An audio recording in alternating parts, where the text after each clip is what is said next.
में लगाने जा रहे हैं। ये है मेन मॉड्यूल जिसमें आप देख सकते हैं कि ये एलईडी लाइट है।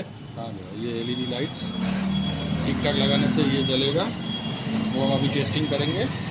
पहले वायरिंग हार्नेस को हम उस पर लगा लेते हैं बैटरी के साथ और वो वहाँ पर लैंडर स्विचर कनेक्टर के साथ।